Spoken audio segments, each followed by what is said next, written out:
প্রিয় দর্শক, আসসালামু আলাইকুম। আজ কম্পিউটার ও তথ্য প্রযুক্তি এই বিষয়ের বইয়ের কথা বলা হবে। ইজি কম্পিউটার ও তথ্য প্রযুক্তি জর্জ সিরিজের বইটি কাদের জন্য প্রয়োজন? বিশ্ববিদ্যালয় ভর্তি পরীক্ষা, বিসিএস প্রিলিমিনারি, ব্যাংকার্স রিক্রুটমেন্ট, এদের জন্য কম্পিউটার ও তথ্য প্রযুক্তি এই অংশ থেকেও 10-15 মার্কের 5 মার্কের প্রশ্ন হয়ে থাকে।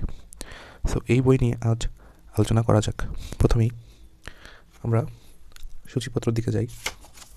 ইন্ডেক্সে ধারাবাহিকভাবে কম্পিউটার বৈশিষ্ট্য, পরিক্রমা, আবিষ্কারজনক, এরপরে কম্পিউটার প্রকারভেদ, সংখ্যা পদ্ধতি, বুলিয়ান, অ্যালজেব্রা, কম্পিউটার সংগঠন,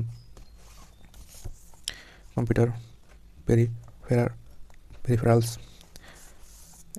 ধারাবাহিকভাবে উল্লেখ করা রয়েছে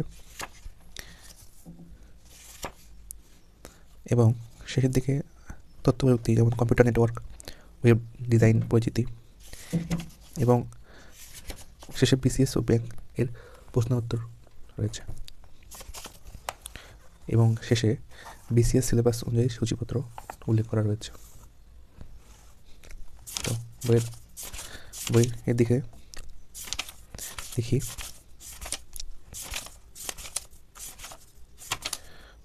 হিউজ তথ্যভাবে ব্যাখ্যাভাবে উল্লেখ করা রয়েছে।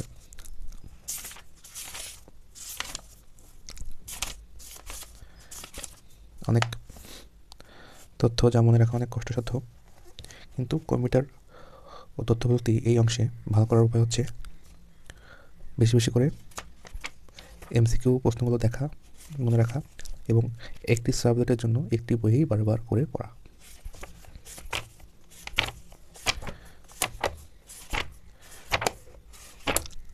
এই অংশটি গেল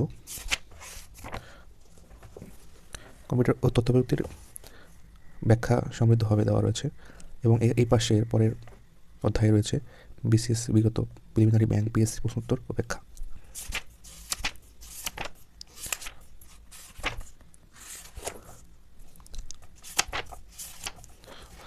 সো এই পর্যন্তই বইটি। বিসিএস, ব্যাংক ইত্যাদির জন্য 10 মার্কের 5 মার্কের প্রশ্ন এখান থেকে হয়ে থাকে এই অধ্যায় থেকে। সো এখান থেকে এই সাবজেক্টের জন্য একটি বইই যথেষ্ট এবং একটি বই বারবার পড়াই উচিত, তাহলে মেমোরিতে অনেক মনে থাকে। সো আজ এই পর্যন্তই। ভিডিও ভালো লাগলে সাবস্ক্রাইব করুন।